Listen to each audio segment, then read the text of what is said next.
Ses œuvres sont un crime dans son pays.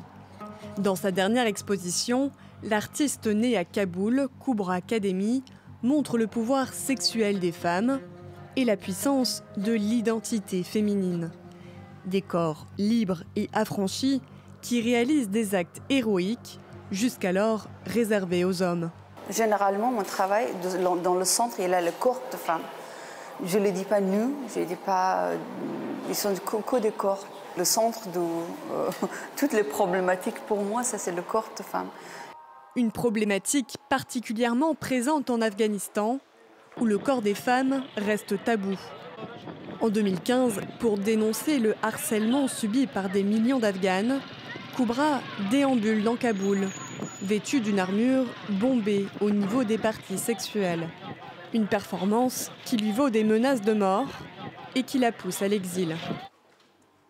Aujourd'hui citoyenne française, Kubra continue d'alerter sur la situation dans son pays natal à travers son art.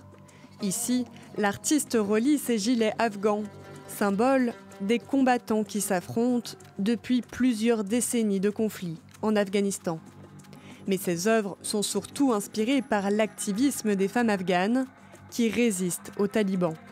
Que j'ai renommé cet endroit au nom de femmes qui se battent sans armes, avec rien, mais avec le slogan du pain, d'éducation et la liberté, mais face à face aux talibans, les terroristes.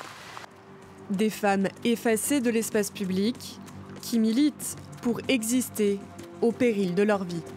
Mais les femmes ne vont pas laisser, parce qu'il n'y a rien qui a pour eux, aucun espoir, ils ne vont jamais arrêter. Jusqu'il y a des voix, elles vont libérer leur voix. Mais je sais que ça va coûter beaucoup. On a perdu beaucoup. Depuis la France et lors de ses nombreux déplacements, Kubra poursuit son combat pour les femmes. En 2020, plus de 2 millions d'Afghans étaient réfugiés dans le monde.